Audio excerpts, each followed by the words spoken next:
So if there's something I learned about people like Zoe, they're a little quirky. This next game is going to be this next game is an OOK original. We'll be having the game Quirky Corners. Let's have our players!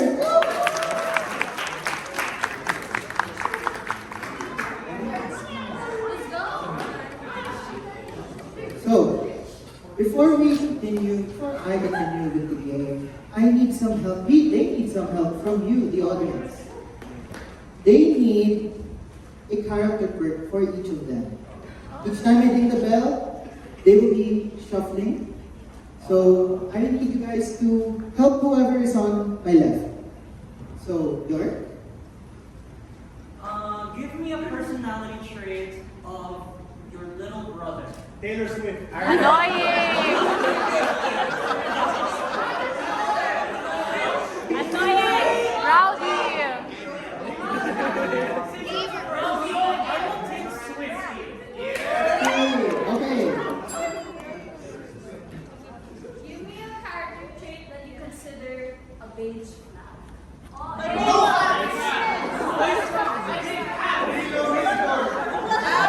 Discord person! Discorder person.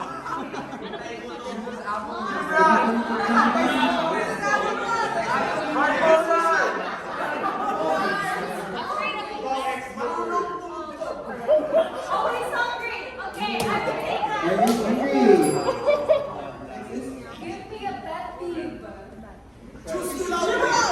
Alright, I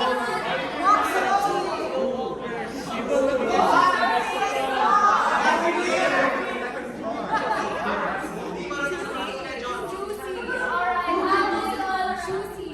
Okay, and last?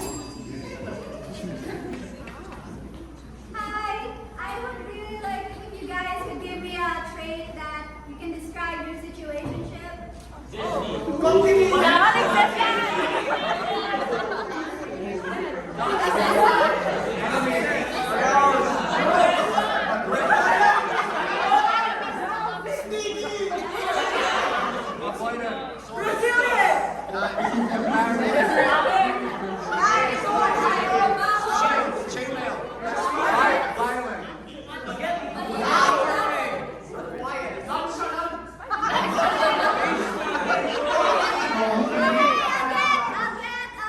nonchalant.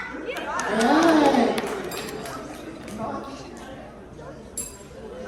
Now, if you guys notice, they were revolving around. So the way that works is that whoever is in the front here, two of them will have a scene. And each time I dig them out, it will be two different people, making a different scene. The catch here is that they have to be consistent with the quirks that you gave them throughout each scene. Are our players ready? One more? Alright. So for a review, what's your first? Swiftie. Jules, Always hungry. Kalen, Juicy.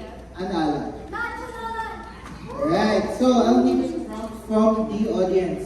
What is the most mysterious building on campus? Old Gob! Old Gob! Old Gob building!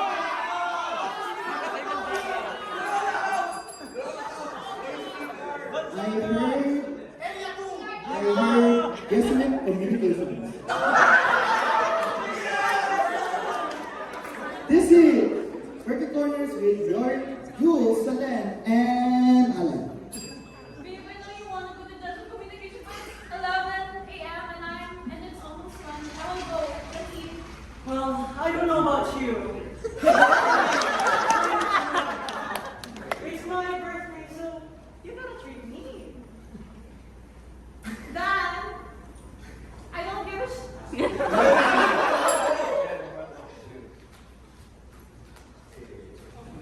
I don't give a It's me who will choose where we're going to go. Okay, you can choose where we're going to go. You're my sister. I care about you, but I'm hungry. Choose a food now. Okay, wait. I like food. I will decide.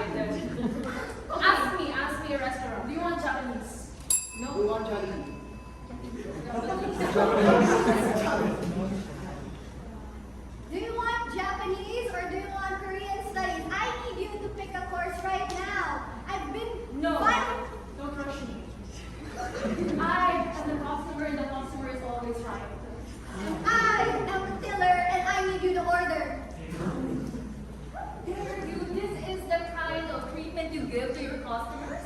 Who are you? Are you the manager? Yes. And I do not appreciate your tone. I do not appreciate your tone.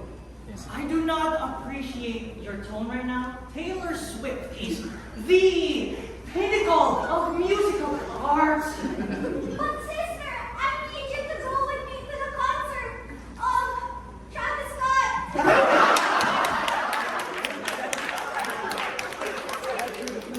It's you. Hi. The problem is you. Babe, class is done. Our prof is done. The problem is you right now because you don't want to eat. You know we can do that for your birthday. We'll eat food. Julie. Julie. Listen, okay? I know you want to eat food. Yes. But I'm 22. You gotta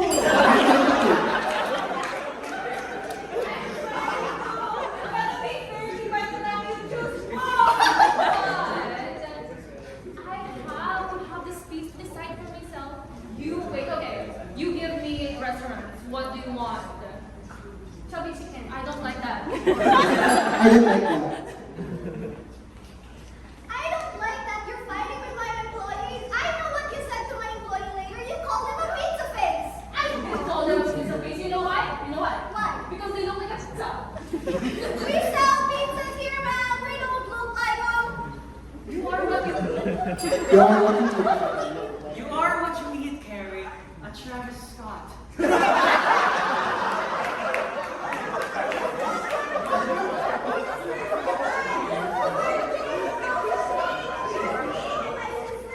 We are never, ever, ever getting back together. We eat. Oh, you're always like this. You never want to go with me when I ever want something. You're not a good sister. You're not a good sister.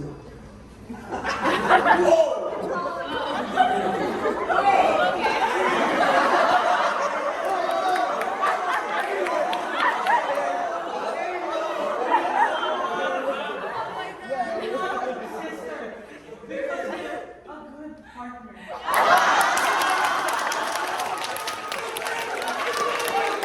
You are a good partner.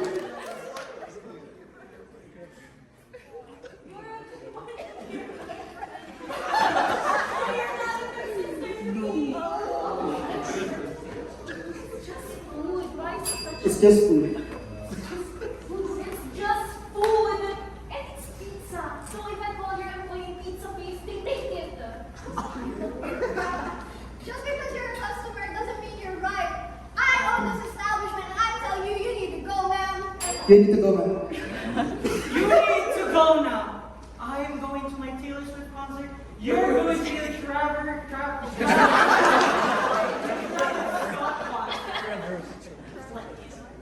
Plebeian. Fine, I'm a plebeian, babe, okay. It's your birthday, let's go to Jesuit Communication.